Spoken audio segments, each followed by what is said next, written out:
His Excellency Dr. William Samoei Ruto and His Excellency Emmanuel Macron. Why don't we give them a clap as they come in, like we like to do?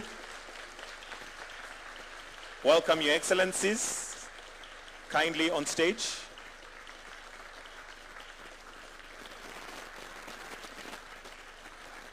Welcome, Your Excellencies. We shall request that as we face the podium, we shall start with the anthems. We shall start with the France national anthem, followed by the Kenyan anthem. The anthems.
Take our seats.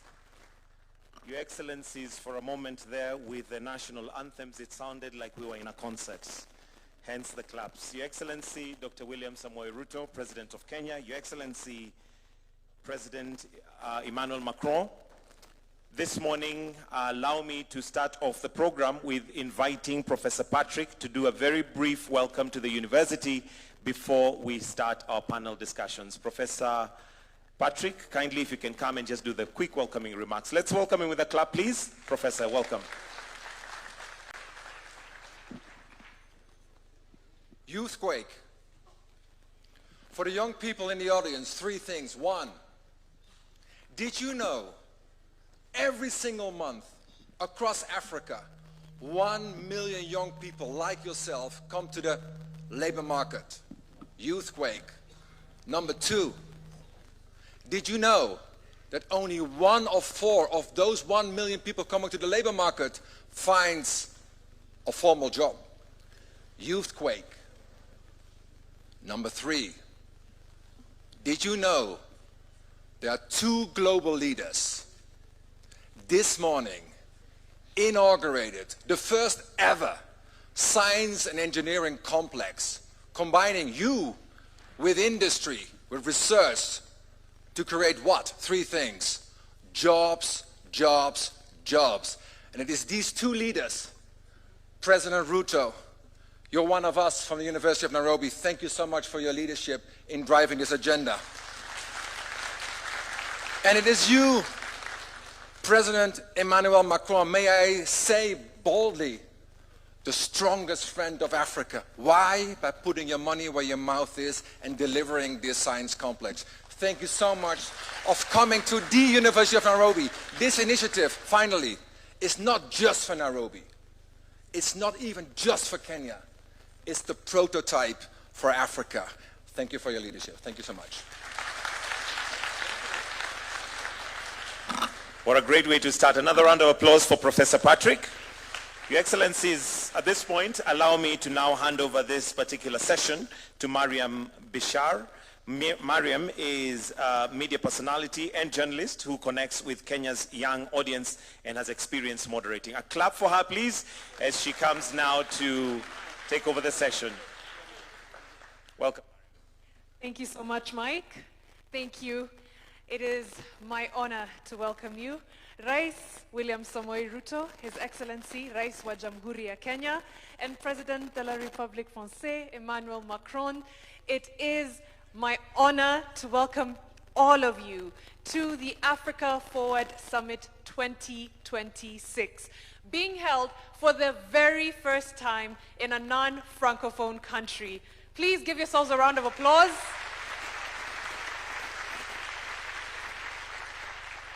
This is an immersive gathering of 30 plus heads of state, 1,500 plus business leaders from across the globe. But most importantly, it is also a gathering of the people that make up more than 70% of this magnifique continent we call home, young people. So over the next few days, we are going to learn, interact, network, to basically get a feel of the African continent and how it relates to France, how it relates to the world, how it relates to the West. We are breaking barriers. I hear people say that the world is no longer facing east or west, it is facing south. And I think it's time that we take our place and we act as such, right? Yes. The theme this year is Future Makers. And I like the idea of future makers. I also like to think that the future is quite possibly in the present. How many people have been told you are the leaders of the future? Ever? Show of hands. Yeah. Has the future come? Yes? Yes? The future is here, right?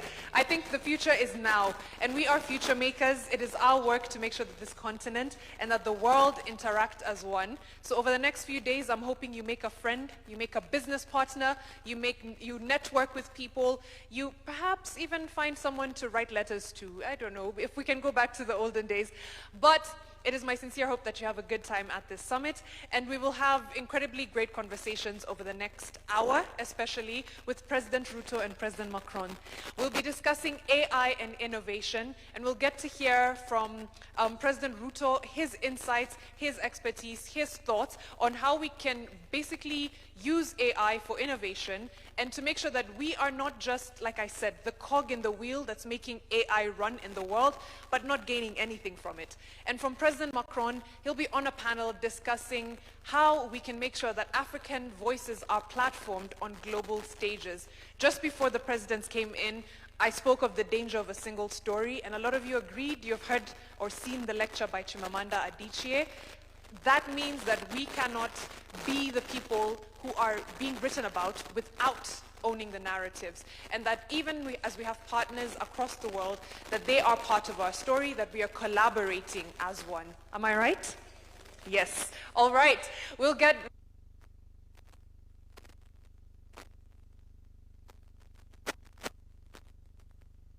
a journalist, a TV presenter. She's also a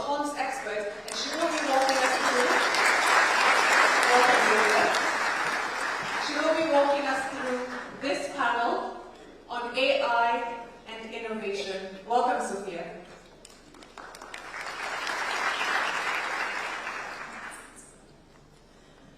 Good morning, Excellencies, distinguished guests, innovators, founders, and especially the young people shaping the future of Africa. Are there some young people in the room today? Are there some young leaders in the room today?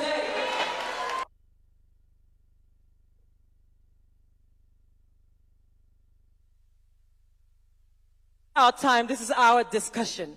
My name is Sophia Ida, international host, entrepreneur and founder of Chic Network, which is a platform dedicated to amplifying African and diaspora voices, creativity, and innovation. So it's truly my honor to lead this conversation, talking about a subject that is deeply, deeply important for the future of our continent and the next generations. We're gathered here at a defining moment in history. By 2050, 1 person out of every 4 on Earth will be African. So the question is no longer whether Africa will participate in this technological revolution. The real question is, will Africa help build it?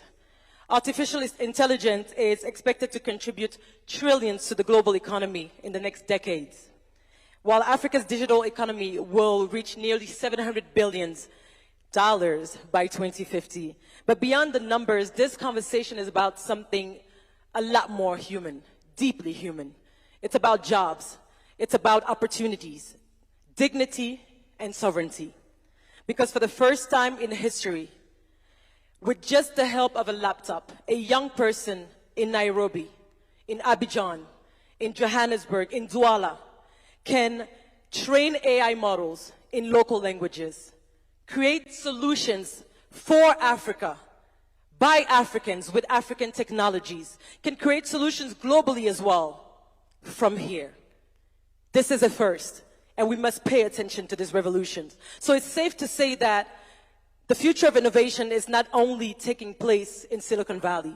The future of innovation is taking place right here in Africa, in African cities, African universities, African startups, and by African youth. But this future will require courage.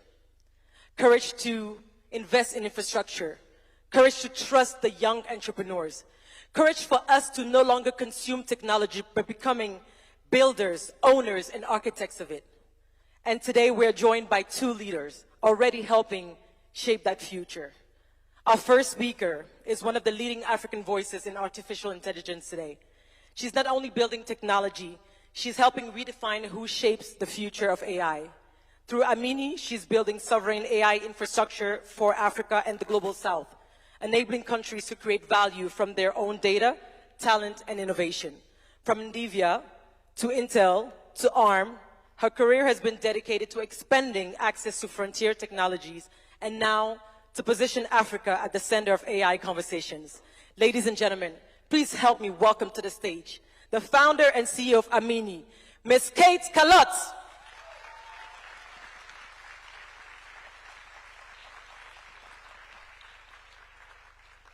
We can keep clapping for her until she takes a seat, please. Thank you so much.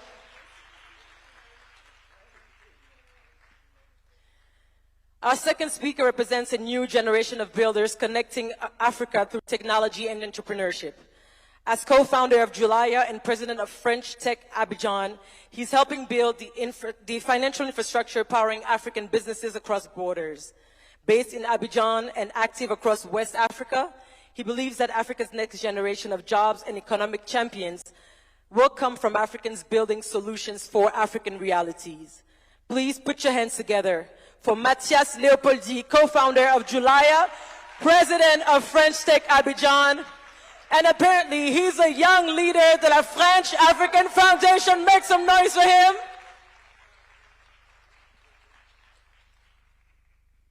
All right. Now my first question is for you, Kate. As one of Time's 100 most influential people in AI, what gives you optimism about Africa's positioning in this digital transformation that we're talking about, and what must we do now to become builders of AI instead of consumers of it? Thank you for the question, which I think it's probably the most consequential question Africa is facing today in the age of AI. Builders or consumers? But for me, this question is deeply personal because I am African. My parents are from the Central African Republic, but I am also French. I was born and raised in Paris. And I spent the past 15 years rising to the top of the big US corporations in AI. But I saw something that was missing. I saw the missing infrastructure for our own builders. So 4 years ago, I decided to come home.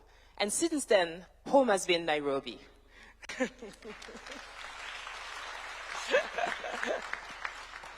And I'm not alone. There are generations of builders from Microsoft, from Google, from the world's top universities, including Polytechnique, who are coming back to the continent. We are not coming back because we failed there. We're coming back because we saw what was missing here, and we want to fix it. So us, alongside the homegrown builders, the millions of local innovators, we are the new face of Africa. We are young, we're connected, and we are deeply rooted. And we want to change the story of our continent.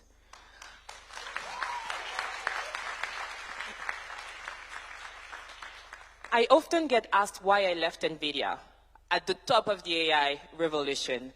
And for me, the answer is in the statistics. Africa holds 19% of the world's population, but less than 1% of the global compute capacity. What the stat really means is that builders across many African countries, across Kampala, across Nairobi, across Bangui, are stuck at the bottom of the AI value chain.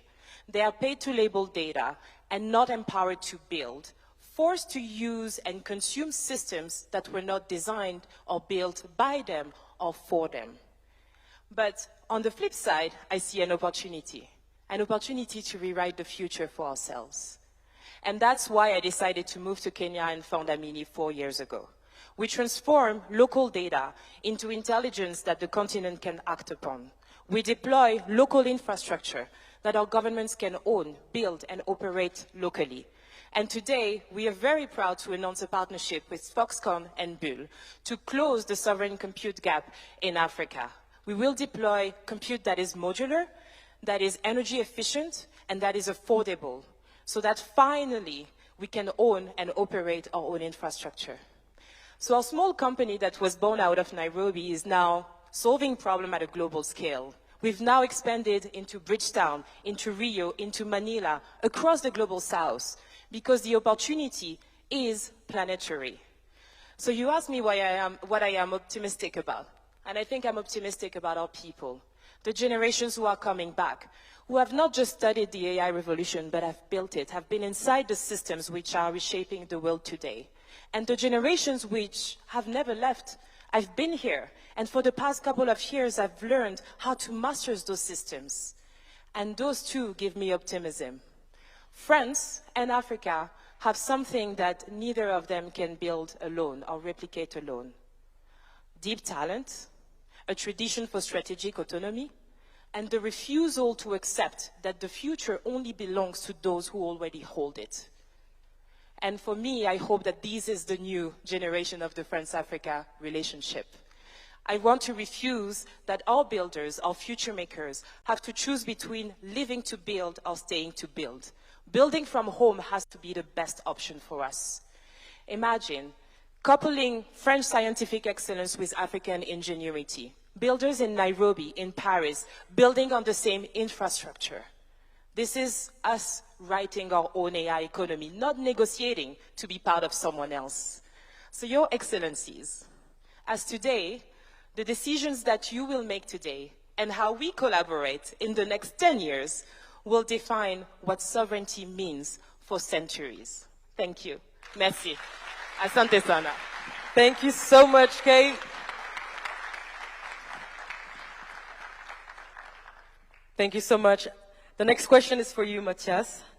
Nowadays, an Ivorian SME paying Kenyan suppliers still routes through London or New York and pays 2 or 3 times more for the privilege. You're building the layer that changes that, right? What would it mean in real jobs and real businesses if that infrastructure existed at scale within 5 years?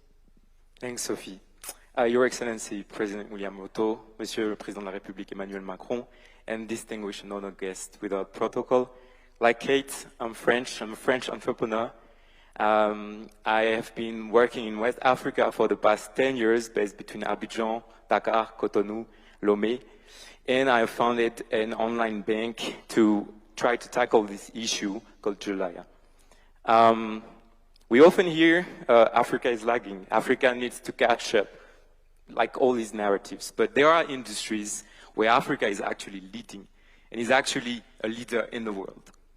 And one of those industries I want to talk about today is called mobile money, and was born here in Kenya around 25 years ago. Today, mobile money empowers 1.2 billion people in Africa out of 1.6 billion people to access financial inclusion, send money, pay bills, etc. But there's a but. This revolution is not fully complete.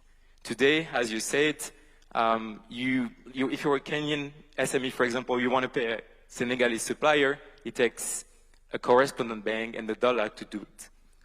It is not a problem of will, it is not a problem of talent, it is a problem of critical infrastructure. And this is being solved. There is a new institution called PAPS, Pan-African Payment Settlement System, which is sponsored by President Ruto, and which envisions to allow the 42 African currencies to transact with each other without going through the dollars, etc.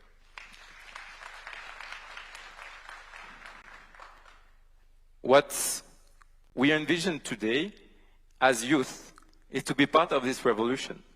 And all the young leaders in this panel and in the room, we want to be part of the economic growth that will involve and that will follow this revolution. So I want to say, like, with the backing of the right banks like Proparco, BPI France, the African Development Bank, and also with the backing of the right support organization, ecosystem organization, we can make this revolution happen.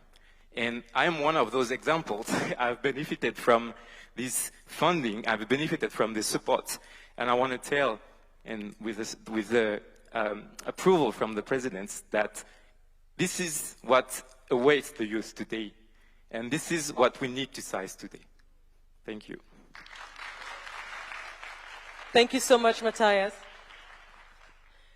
Now, Excellency Mr. President Ruto, Africa's greatest resource is not buried underground. As you can see, is the talent, is the creativity and the ambition of young people. We've spoken today about artificial intelligence, digital infrastructure, entrepreneurship, and financial innovation.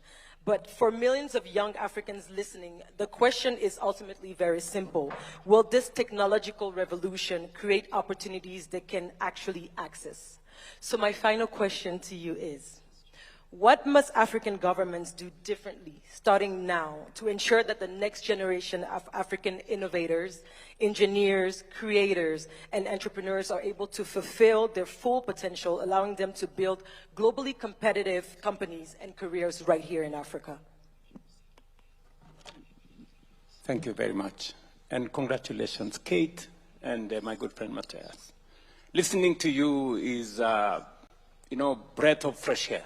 I mean, I could relate with everything that you said. But let me say this. For us to be able to be future ready, and I'm happy to know this morning, I am among the people who have been saying I'm neither facing west or east, I'm facing forward. But now you're telling me forward is south. So I will improve. I will now know what to say. Now, two things. One, infrastructure. And two, knowledge. Let me start with the first one. There is every reason why we should have the right knowledge acquisition. We need to fine-tune the whole ecosystem around education. In Kenya, we have had to review the education system and to make it competence-based. There was a time we were teaching and the education was about academics and what you can cram and what you can regurgitate and what you can do. Today we are changing that to be much more experiential so that we get more skills, we get more competencies, and that is why 60% of our education is now targeted to STEM subjects that will inform what these two great young leaders are talking about. We have had to invest more in education, making sure that they have the right education, they have the right skills, they have the right competencies so that they can participate meaningfully.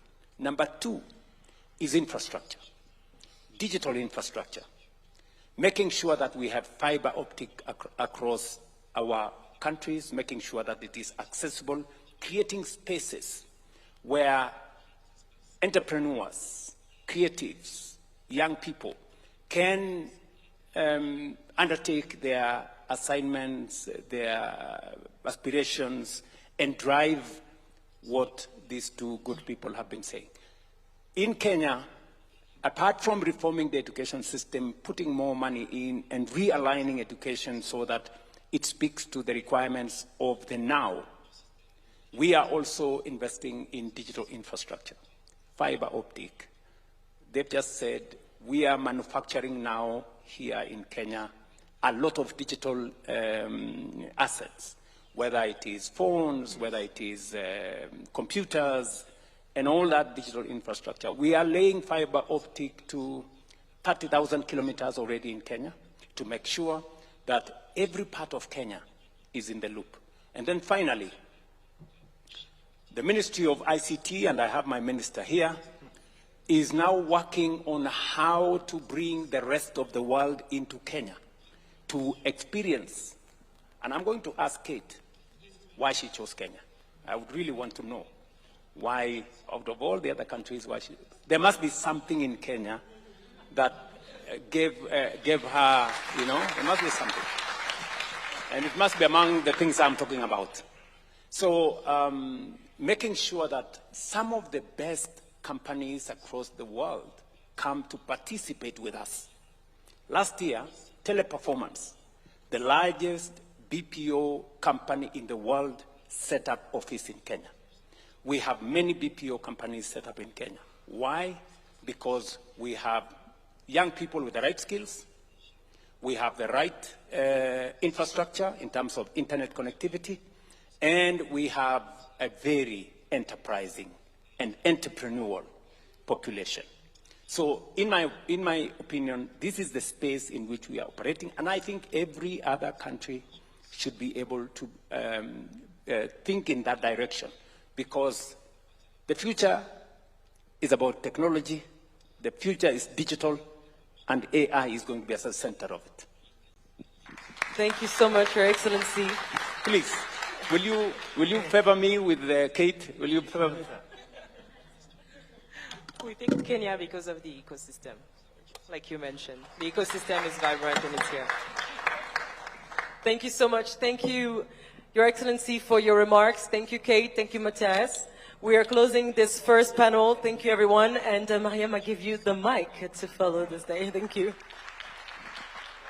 Thank you. Thank you so much, Your Excellency, and Matthias, Kate as well, and Sophia for a wonderful job moderating. The fact that Kate left in video, which makes more money on a yearly basis than a lot of nations, to come and invest back home, says something that if we don't believe it ourselves, no one else will believe it, right? We have to set the precedent. And I think that's amazing. Also, what we're doing with the competency-based curriculum, as the President has said, is preparing ourselves for now and for the future. And I love that we're able to have these discussions in a room where the whole continent is represented. There we go. Speaking of representation,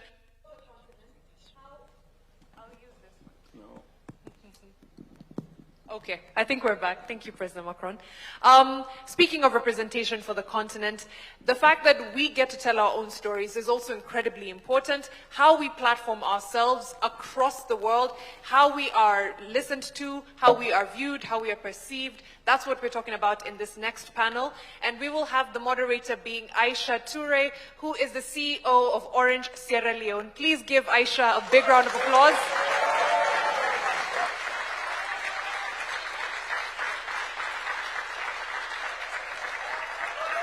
Let's go.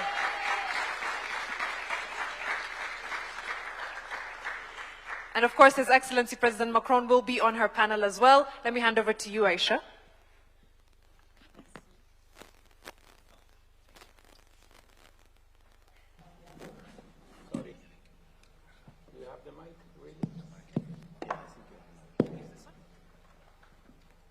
Merci, Mariam. Leurs Excellences, Monsieur Emmanuel Macron, Président de la République française, Monsieur Pre.Ruto, Président de la République du Kenya, merci de nous offrir ce moment. Bonjour à toutes et à tous. Je m'appelle Aisha Touré, directrice générale d'Orange Sierra Leone.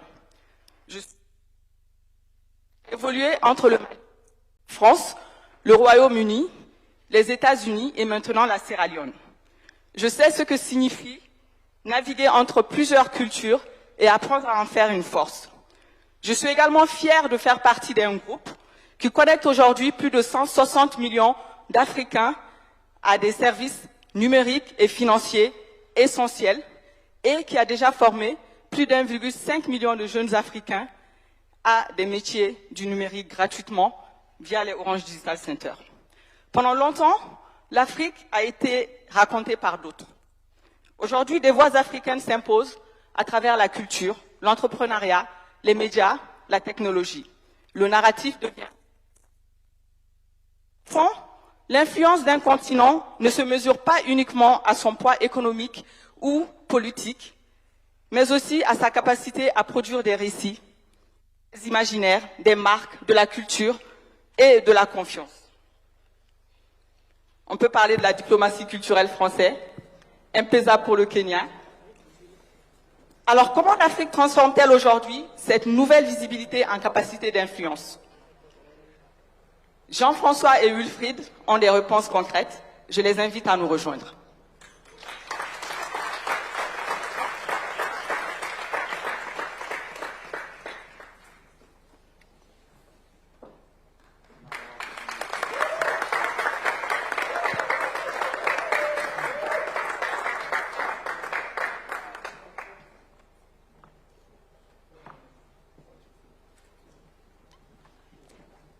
Jean-Wilfried Kemajou travaille depuis plusieurs années au rayonnement du continent africain à l'international.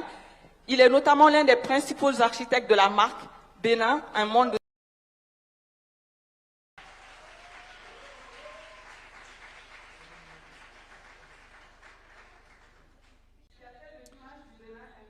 which has transformed Benin into a place of appeal and influence.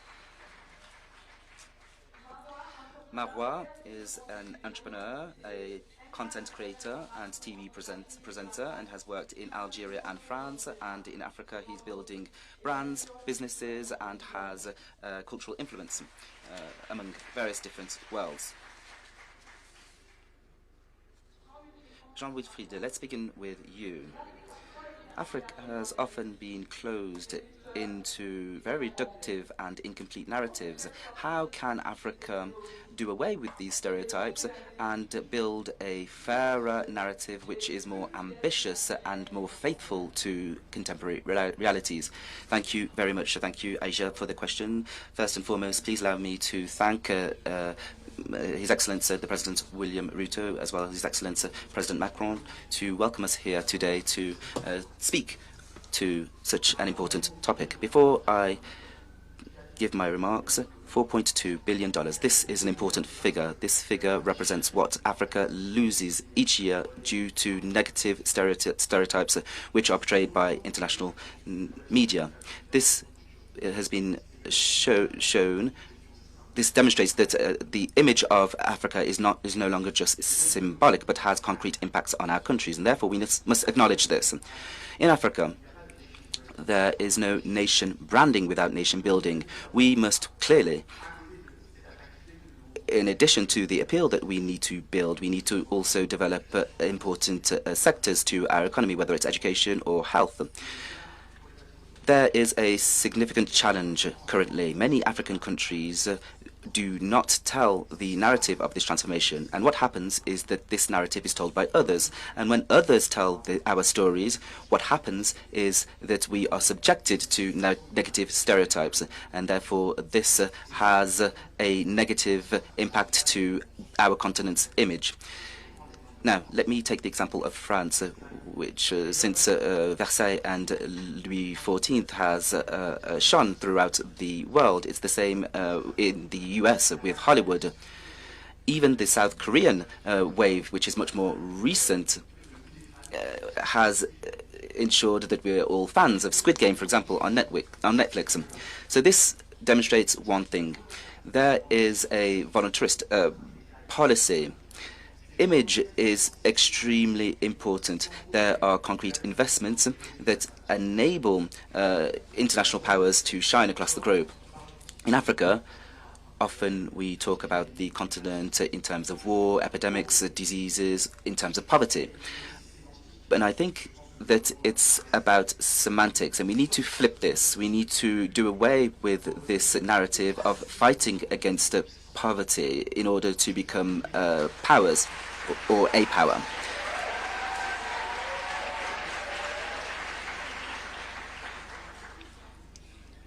I sincerely believe that African countries can be cultural powers, technological powers, economic powers, and this narrative has already begun. Africa is not just the continent of the future, but the continent of the present. Therefore, I would also like to share a personal experience. Benin, for a number of years, has been transforming, and in Benin, the country has sought to do away with this negative stereotype. Often we talk about voodoo and witchcraft, etc. Well, this is the result of the years of, or centuries of these negative stereotypes. Voodoo is part of us. However, Patrice Talon made the choice to claim this very valuable heritage. I'd like to give you a concrete example. There is a gathering on voodoo. 3 years ago, we had 97,000 participants. Last year, it was 700,000 over 3 days. This demonstrates one thing. When a country claims its heritage and masters and controls its narrative, it works economically, it works on touristic terms, but it also strengthens African pride.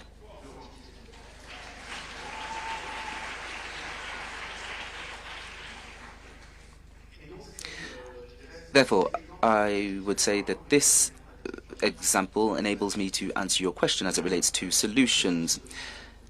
And here, in the presence of the heads of state, I would like to share a very concrete proposal that I was lucky to share a few years ago, and that is to create the Africa brand. I think the time has come for us to have a brand, an African brand, because our continent must work on its appeal.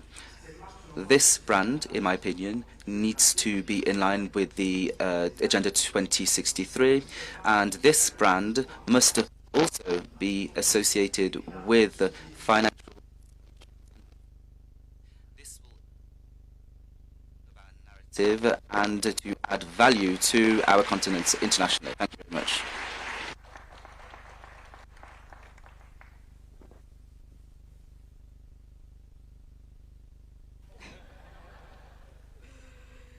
Merci, Jean-Wilfried. Thank you very much, Jean-Wilfried Marois. Millions of young women follow you on social media because they identify with you. You live in between two continents, two cultures. What can the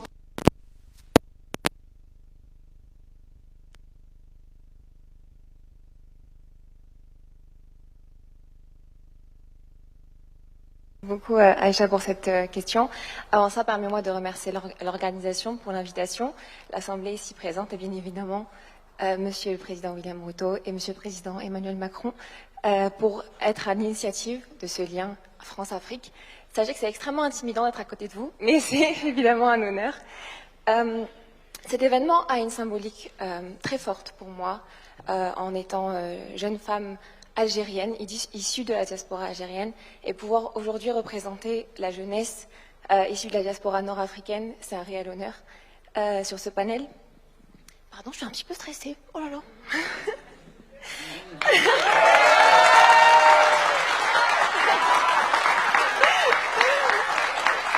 Merci. Pour vous raconter un petit peu mon parcours, je suis née en Algérie où j'ai grandi jusqu'à l'âge de 5 ans avant d'émigrer en France. J'adore Teria. Où j'ai émigré en France et pour continuer mon parcours de vie.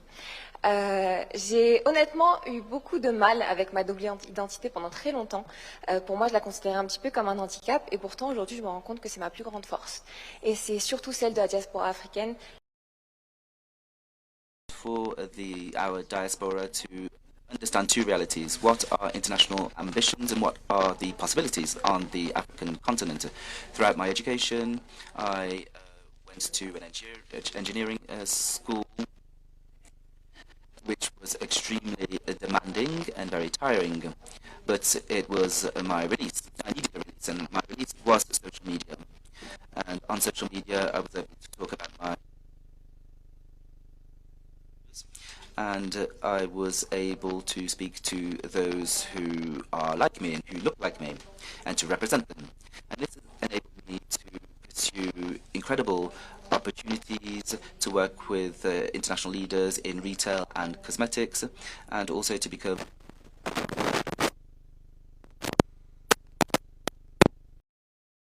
J'ai toujours ressenti un vide et une volonté très très forte de devenir une valeur ajoutée pour mon pays natal, l'Algérie. Et c'est pour ça que depuis 3 ans, avec mon mari, nous développons plusieurs business sur plein de secteurs différents, la restauration, l'immobilier et notamment l'industrie, avec l'ouverture de notre usine de produits de cosmétiques Made in Algeria et aussi avec la création de notre marque, la première marque premium de maquillage en Algérie. Et avec ce projet, c'est au-delà de la beauté, avec ce projet, j'avais vraiment l'ambition et la fierté de me dire que le Made in Algeria, le Made in Africa, peut rivaliser avec les concurrents mondiaux, et surtout ne pas avoir peur de trouver sa place sur la scène internationale. Et c'est pour ça que j'ai voulu me dire que aussi, à notre échelle, avec mon mari, de participer à l'économie locale, créer, investir, créer des emplois et avoir une vraie valeur ajoutée, économiquement parlant, et avoir cette ambition d'exporter avec des normes européennes. Et c'est ça, finalement, notre rôle en tant que groupe issu de la diaspora africaine, c'est de se dire que nous sommes là pour créer des ponts économiques, des ponts culturels, des ponts humains. Et pour répondre à ta question, Aïcha, pour moi, notre génération et les générations futures ont ce rôle primordial de changer le regard qu'on a sur l'Afrique, sur le potentiel africain. Et le message que j'aurais aujourd'hui à donner à la jeunesse africaine, c'est croyez en vos ambitions, croyez en vos rêves, et surtout, dites-vous que votre identité n'est pas un handicap, c'est votre plus grande force. Merci.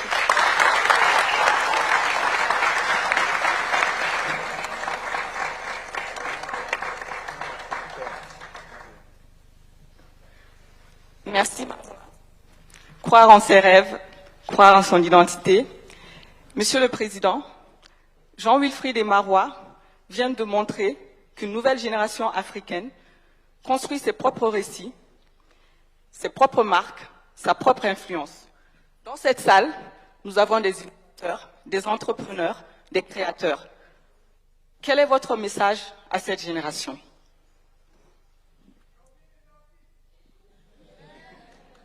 Et les artistes. Et des artistes.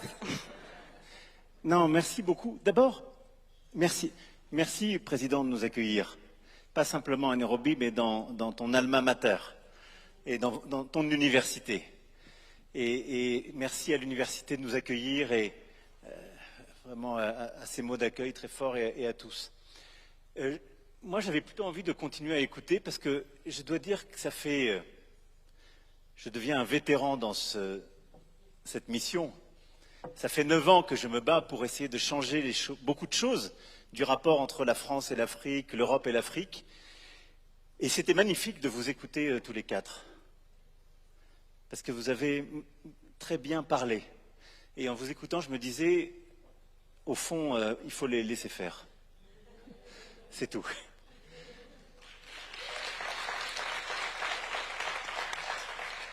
Mais plus sérieusement, je trouve que la bataille qu'on a, je vais vous dire quelques convictions. La première chose, pourquoi il fallait changer ce continent. Normalement, ce type de sommet aurait commencé par une rencontre entre les dirigeants français et africains, ou européens africains, et les dirigeants européens, français, seraient venus et auraient expliqué aux dirigeants africains, et après peut-être à la société civile, vaguement, on a bien regardé votre situation, voilà ce qui est bon pour vous, on va vous aider.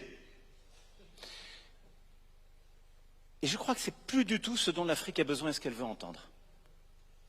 Le président l'a très bien dit hier, il dit « Nous, on ne veut plus ça. On n'a pas besoin que vous nous aidiez. » Et ça tombe bien parce que nous, on n'a plus totalement les moyens non plus, si on est lucide. Et en plus, ça crée plein de tensions. On a toujours des polémiques à la maison, les gens disent « Vous les aider », puis après, on a déjà tellement de problèmes, etc. Non! L'Afrique, elle est en train de réussir. C'est le continent le plus jeune au monde, c'est le continent qui a le plus de croissance au monde. Donc juste, l'Afrique, elle a besoin d'investissements pour être plus souveraine, Kate l'a très bien dit. Et nous, on a envie d'être des partenaires d'égal à égal, parce qu'en fait, on a exactement le même combat à mener en Europe. Et en vrai, c'est exactement ça qui se joue. Et on commence ce sommet Africa Forward en vous écoutant, vous, la jeunesse du continent africain, nous dire « Voilà mes rêves, mes ambitions, ce que je suis déjà en train de faire. » Et nous, on vient en disant « Bah ok, nous, on a des investissements à faire, c'est intelligent pour vous, c'est bon pour nous, on le fait ensemble. » Et nos défis sont jumeaux. Et nos défis sont exactement ceux que vous avez décrits, qu'il s'agisse de technologie, d'IA, de paiement, ou qu'il s'agisse, comme on dit aujourd'hui, d'industrie culturelle et créative, ou de récits, vous l'avez très bien dit, Acha, tout à l'heure. Et donc, au fond, quel est notre défi commun, Europe et Afrique? C'est de ne pas dépendre. This is this opposition between, consumer and builders. And this is exactly the same. Because a lot of solutions are made in the US or made in China. And when you speak about artificial intelligence, okay, a lot of us today are consumers. So I think we have a common fight, a common battle together of investment, which is to build our strategic autonomy for Europe and Africa. And if we build it together, we will be much stronger. So we need infrastructure. And this challenge of building infrastructure is exactly the same in Europe. Computing capacities. Okay, if we want to make infrastructure, let's invest. In order to do so, and this is a challenge, by the way, that Pre.Ruto is facing here and fixing, this is the energy challenge. No chance to build any AI infrastructure and computing capacities without energy. So we have to build much more energy facilities, renewables, nuclear, in order to deploy electrification of our common use in Europe, electrification for households and companies in Africa, but in order to build additional capacities and computing capacities, first challenge, and to build foundational models and companies on that. Everything, when we speak about infrastructure, is about sovereignty. And this partnership between Amini, Bull, and Foxconn, for me, is a perfect example of this sovereignty, this common sovereignty story. African, European, and Taiwanese company. All of us have to face this challenge of sovereignty and reducing our dependencies. So it's super smart. So let's rush on infrastructure, and it's true for AI, it's true for payment system, and I want to commend you for what you do with this Pan-African settlement system. I think it's super smart, and you're right to say that you are leading in terms of mobile payment, and we are very proud for Orange and some companies to be part of this game. The second key challenge we have to face together is about talents. In Europe, and especially in France, we do educate and train a lot of talents. Our key challenge is to provide jobs for them and to make sure that they stay and don't move. I have to say I was despair a few years ago when I saw that so many talents of AI in Silicon Valley were in fact educated in France, data scientists or mathematicians. Now they are starting to come back because we have great leaders and we are building clearly the leadership in Europe of AI and quantum capacities. And it is exactly the same challenge in Africa. And you were right. You have to train more, and I'm super proud of what we are doing here with the investment of the French Agency for Development and the university to build on STEM and AI, new capacities, new partnerships with our best universities. And this is exactly what we want to do through the continent. How to educate and train more and more talents to make sure that they will be trained here in the best education system, with the best partnership, and they will stay and help the country to develop and help the continent to develop. And this is why we will expand these partnerships between our universities and the African universities. We will accelerate this trend of investment, and this is why I want to thank our companies to clearly accompany this work on Orange during this summit. We'll announce, thank you, Christelle, this 50 digital centers. I think this is extremely powerful, with 1 million young African people being trained through this Orange Digital Center by 2030.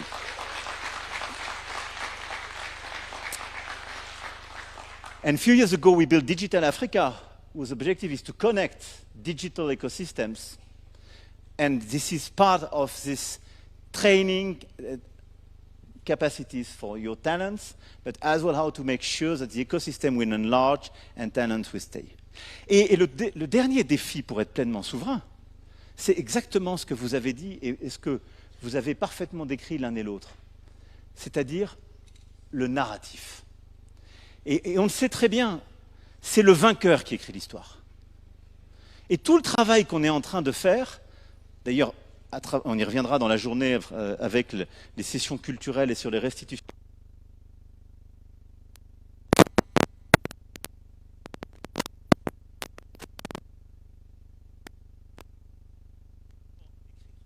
But there's also a contemporary narrative to write, and this can... En tout cas, s'il n'est pas fait par les Africaines et les Africains, il n'y a aucune chance que cette histoire soit la bonne.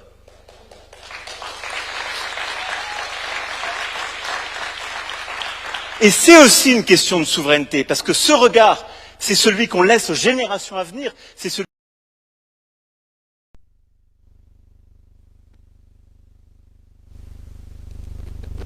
This will give you a greater ability to forge ahead. If you have the right narrative, then you will appeal to people who wish to take part. It's about self-power. So it's just as important as infrastructure and talent. You have to have the right narrative, and this narrative enables us to ensure that culture, technology, and the economy are taken as one. However, it's important for this narrative to be written by Africans, and if this is done, then it will have. And that's why I'm extremely impressed by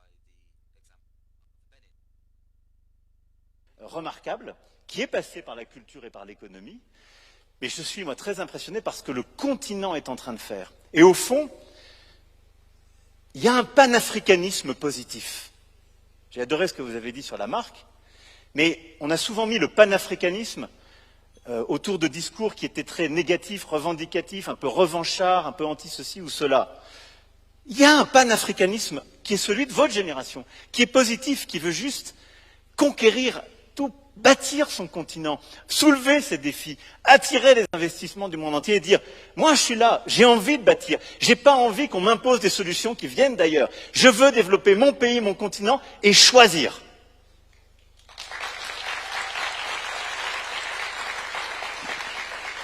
Et nous, notre rôle, et je finirai là-dessus, c'est pas de faire de l'aide, c'est juste de dire « Waouh, nous, ça nous plaît, on veut faire ça aussi. » Parce que nous aussi, vous l'avez dit, la France, elle a toujours été comme ça. C'est une nation qui s'est toujours vue comme plus grande qu'elle-même, parfois en faisant des choses qu'on ne ferait plus aujourd'hui, je l'ai dit et répété, mais parce qu'on rêve plus grand, parce qu'on a construit cette histoire pour nous-mêmes.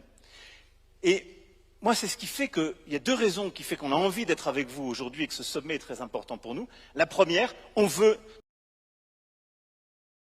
our companies and the government of France to invest by your side because we know it will work, and that the African story is a big story, is a great story, and that when you look at Europe and Africa, there is an evidence, and that this fight for sovereignty, technological sovereignty, IT sovereignty, quantum sovereignty is common. If you fail, we do not have any chance. If you fail, your youth will leave Africa and will no longer solve migration. We need you to succeed because it's good for France and Europe. There's a positive story to build. It is incredible for the 21st century that you'll build your story. We will do it also on our end, and we'll do it hand in hand. Secondly, we have a common destiny. We have a common destiny. You said something that probably you have a story that wasn't so good. There are millions of young people in France who are from the diaspora as yourself. And for many years we told them, sorry that you are from the diaspora or you come from this particular country and you'd like to be forgotten. No, you are 100% French and 100% from Algeria.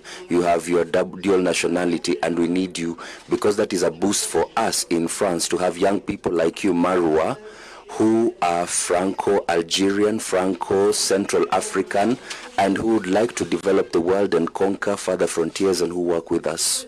This is really important for us, so be proud of being a member of diaspora, of being French and of being African. And that's why I'm here, because in my country, and I've told it to my Kenyan counterparts who do not know it much, there are millions of young people who are totally French and totally African. And it's a great honor and luck for their countries. I will stop here, therefore, Madam Moderator, but builders of this common future. And I'm extremely happy to see how proud and solution-driven you are when you speak about your own future. And this is why I'm here.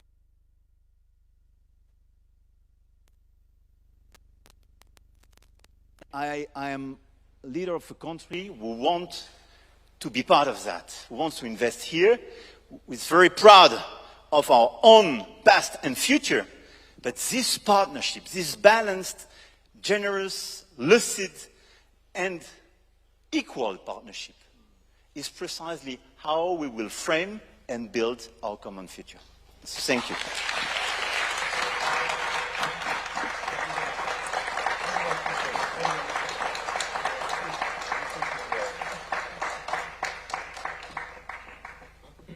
Thank you very much. Thank you to our moderator, Aisha. Thank you, President Macron, and Marwa, and Jean-Wilfred. Please give them a round of applause.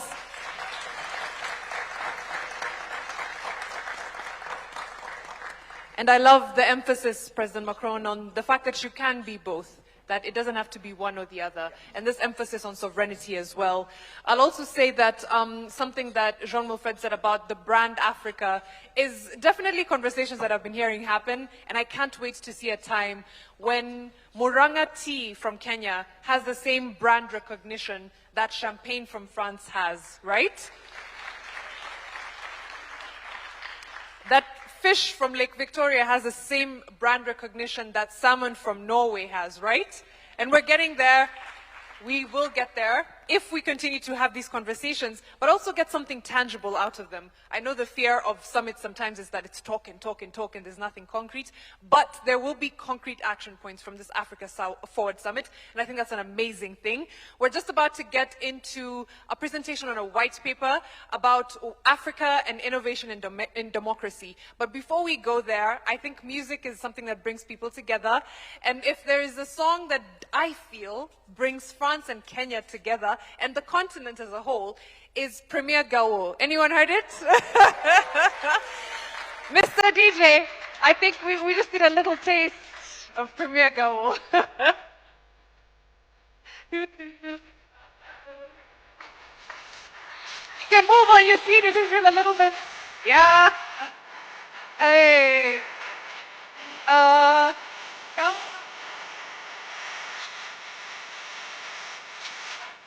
All right. Thank you, Mr. DJ. Okay. Oh, we're ready to dance. Okay. Let's go.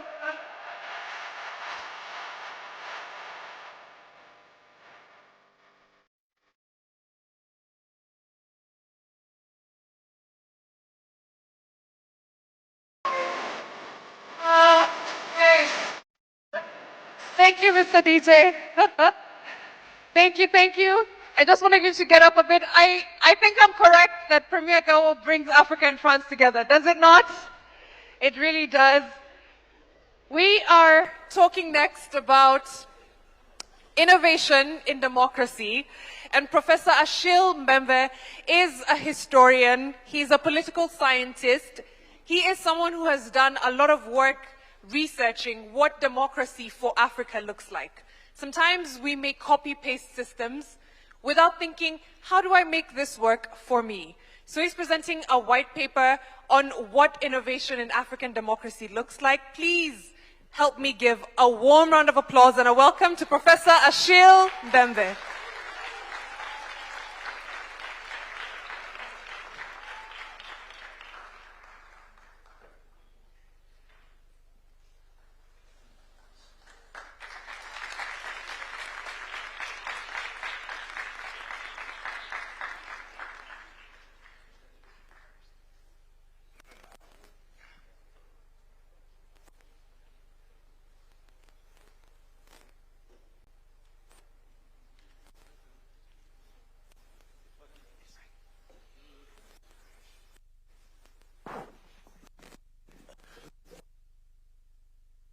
Some formal remarks, but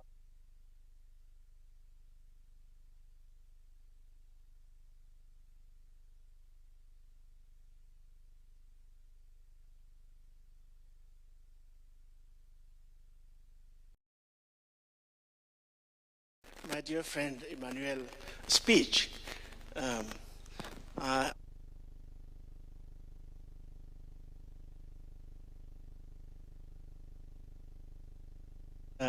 in an African country.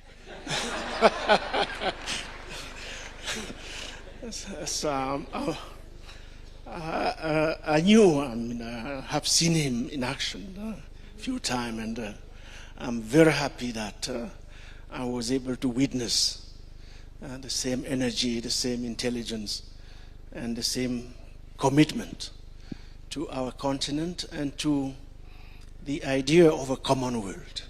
He ended with that. I was also delighted to listen to President Ruto and to hear about the efforts he has been engaged in making of Kenya a place where no African feel like a stranger.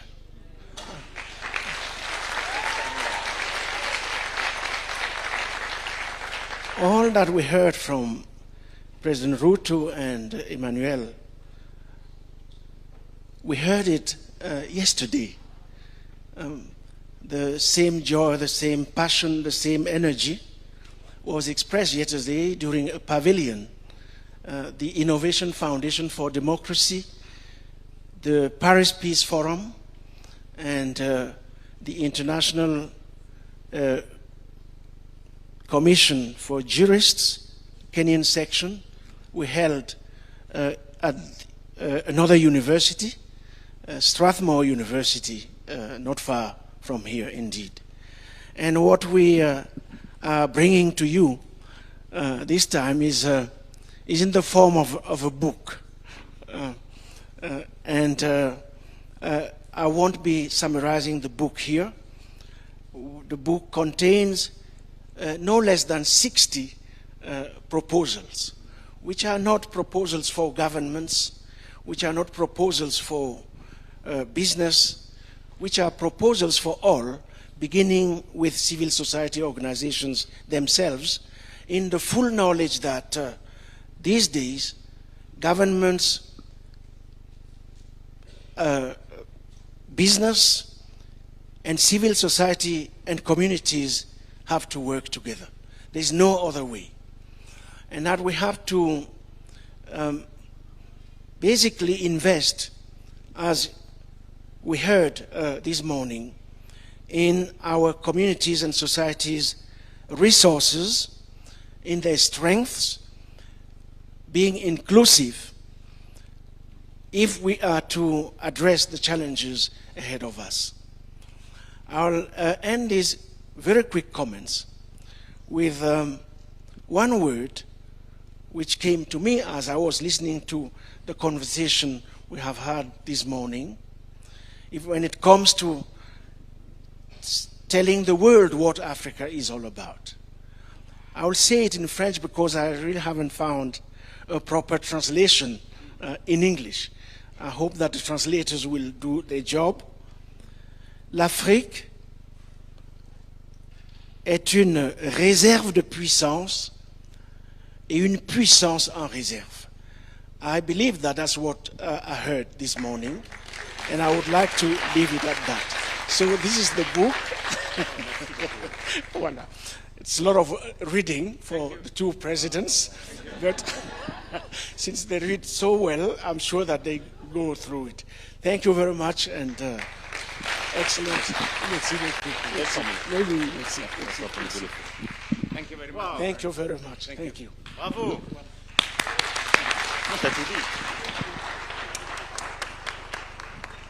Thank you so much, Professor Ashiro. Thank you. Please give him a round of applause.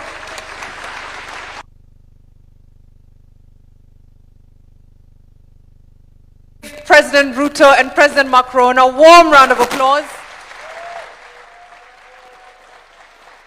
for co-hosting this summit. This is just the beginning. This is day one. I cannot wait to see what the next 2 days bring. Now we'll take a quick photo session, but I'll hand over to Mike to run us through the photo session. There'll also be a video playing just to give you a historic look at the relationship between France and Kenya. It's going from Ouagadougou to Nairobi. We'll play that in just a minute, but let me hand over to Mike. We'll have a quick session with the panelists, a photo session, just so we can get everyone in the picture, and then we'll hand over to the video from Ouagadougou to Nairobi. Mike? All right, thank you. A clap for Mariam, please, for moderating us very well. Thank you. Your Excellencies, I'll just request that we step forward. I'll request that the panelists may also join the presidents for the photo session. Just initially the first panelist, please. Just the ones who spoke. Yes. The two sets that spoke. Mariam, you can also join in the photo, please.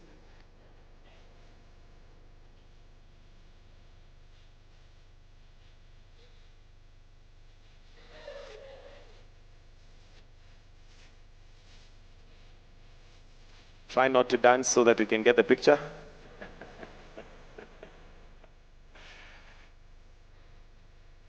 Thank you. Thank you. Thank you very much. Your Excellencies, that brings us to the end of this session. And we'll then request that we all be upstanding as we then allow the two heads of state to exit and go to the cultural experience. Feel free to give them a warm, warm clap, even for their time and for joining us this morning. Thank you, Your Excellencies.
Have a glimpse of what we did since 2019 and then 2023. So we are starting with the two artists that you know.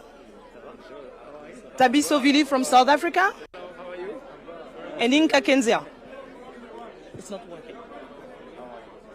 Thank you so much for being here. Yeah, no, thank you for the invite. So can you explain us your work and what is the relationship between us, like Monza, the government, and what we are trying to do for the future, in few words? Yeah, so our project is going to be Kwasuka Sukela, which is a Zulu word for once upon a time or in the beginning.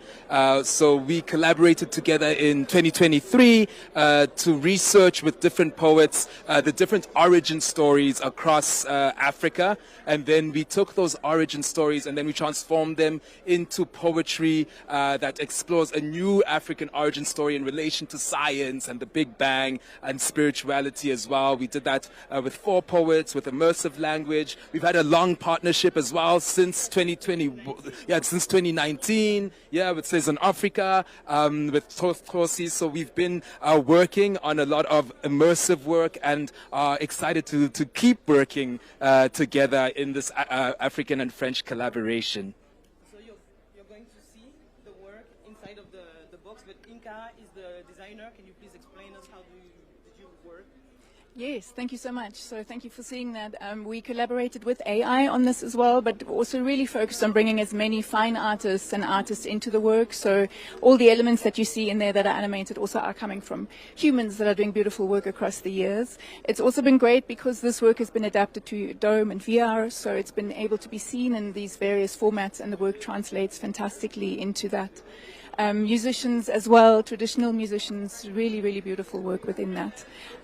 So we're really excited to share this with you. We're also excited that there are opportunities like these for everyone, for artists to be collaborating together, that is artists within Southern Africa and also just across the continent. Has been an absolute delight, so thank you kindly. And normally it is used to be broadcasted in a planetarium, and I was talking to some people of your staff, and they were telling us that you have a planetarium, so it would be a real honor to bring those work of art into it. So second one is a Mensa production.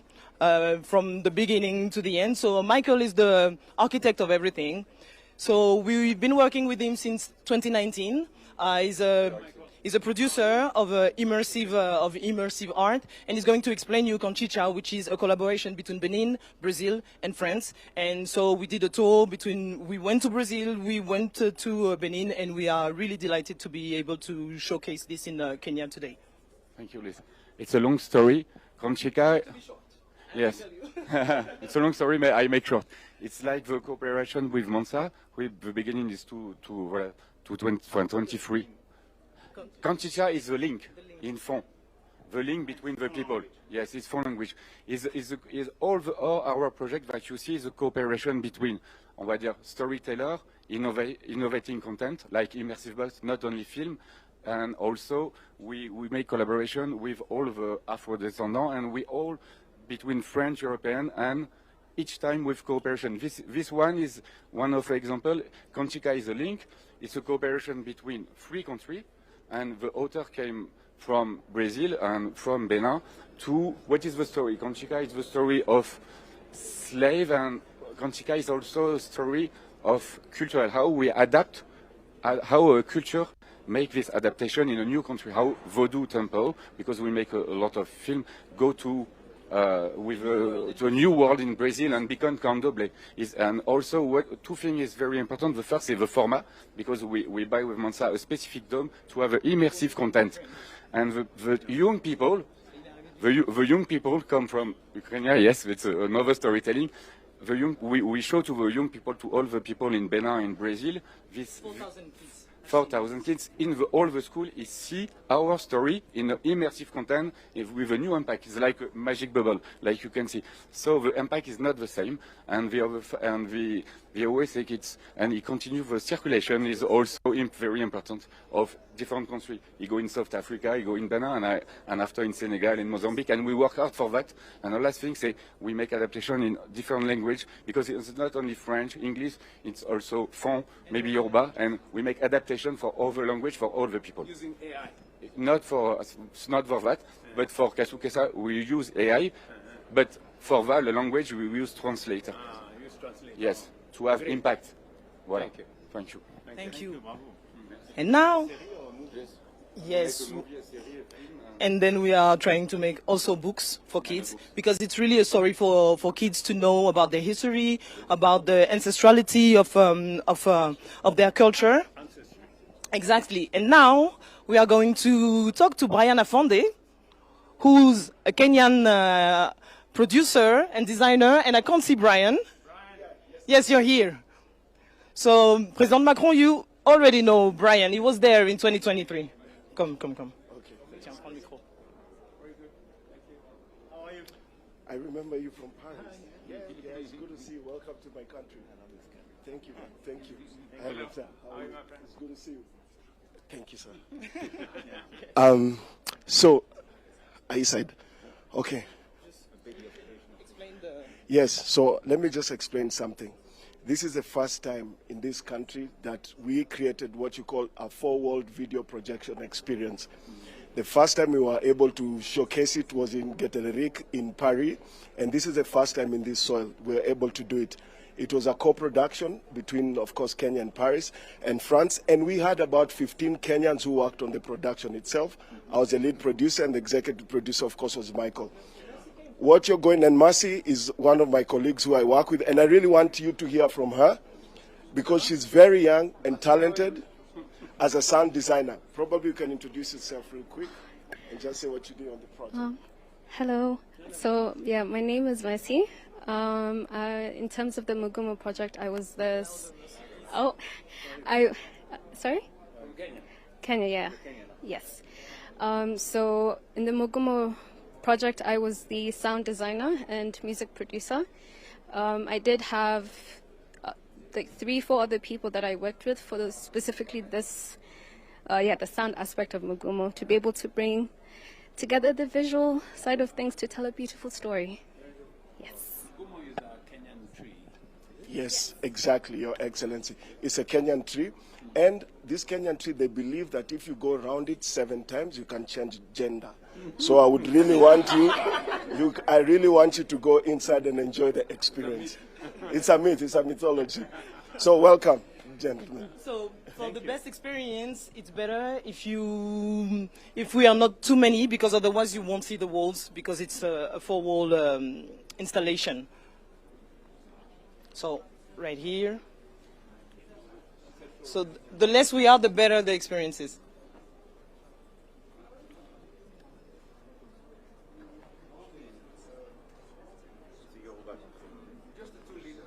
Yes. Thank you. Ça va? Karine, c'est go? Quand on ferme? Eh ben on ferme alors.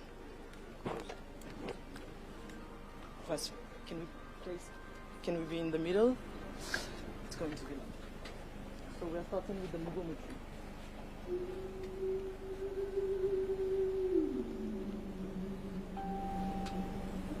Before time had a name, before earth had memory, there was only silence, then a whisper of light.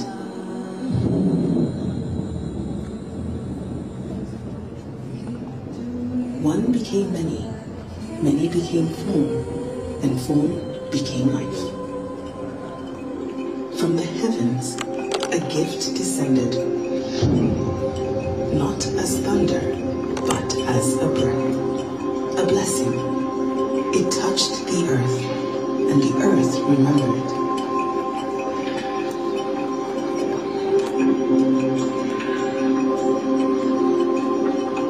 From soil and spirit, humanity was shaped. Gikuyu, guided by light. Mumbi, the mother of becoming. Beneath the Mugumo tree, heaven and earth spoke as one. Seasons turned, hands built, life expanded. But even in abundance, the heart longs. So Gikuyu came to the sacred tree, not with words, but with sacrifice. And through fire and surrender, his prayer rose. And the heavens answered. Where there was absence, came presence. Where there was longing, came joy, life restored.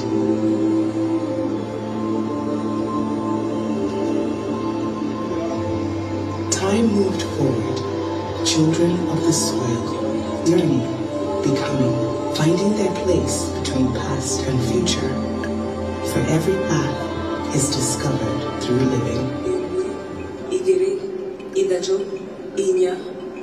The sacred does not shout, it waits. The Mugumu stood, not as a tree, but as a bridge.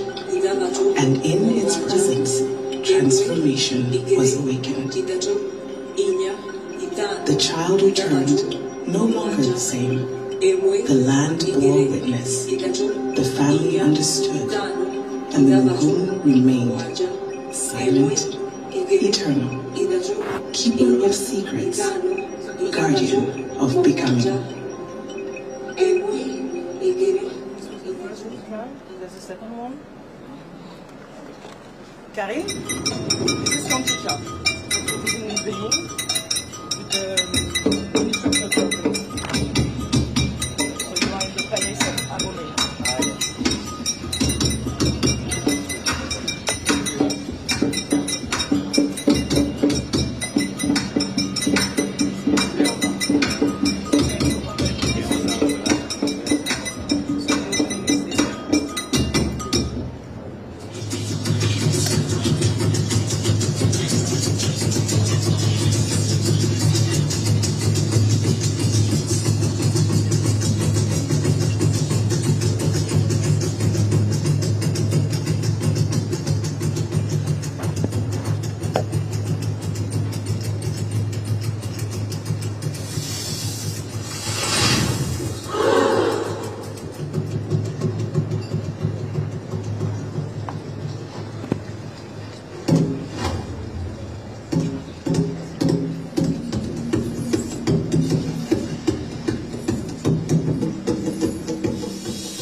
last one from South Africa. The planets are a woven tapestry, shifting life source into existence behind our eyes. Pupils and masks we wear to hide the identity of almost gods. A pair of claws rake the dark. Fertile soil this fabric of black. An ode to Menefati, whose maker crawls upon her face, naive, dispersed in surrender to creation, the innumerable one. With the wind as the wood, and the soul as the flesh, we are bone dressed in breath, we are home swept of ash, we are life licked by death. Clothed in light and dripping smoke, we pray our mouths shut, we fever dream our bodies into the curve of a sinking god. And on the final day, the artist adds paint. Some places a spill, others leaning for spray. We are the holy type, weaving spells once cast by those long past to keep this world breathing. These tales keep grandfather sun and grandmother moon in place.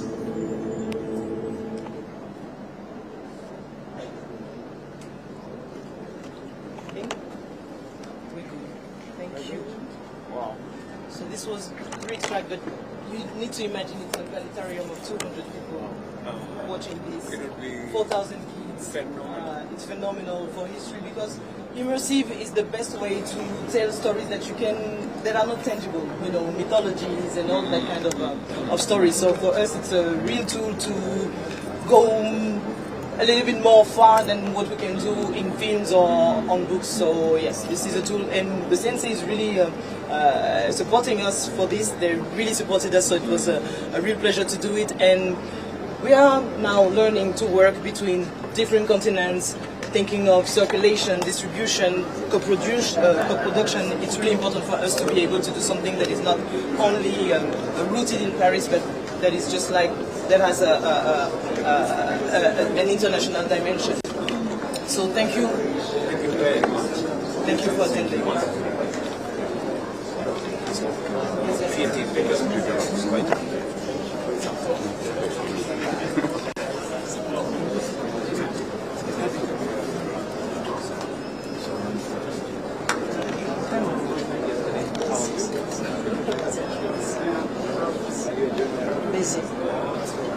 Mr. President, we would like to keep this. So once you leave here at 5 o'clock, we want to keep this exhibition so know that everything is being moved on.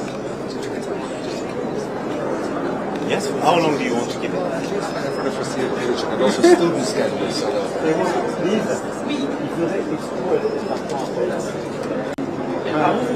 parce qu'en fait, so also the students can engage.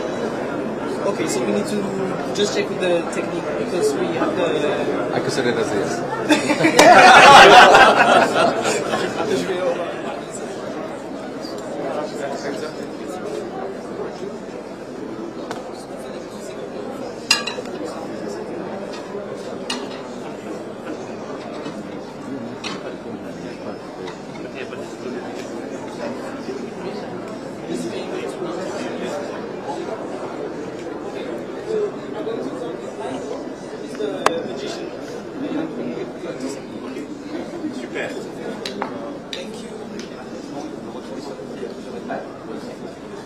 Okay, so you leave for somewhere else?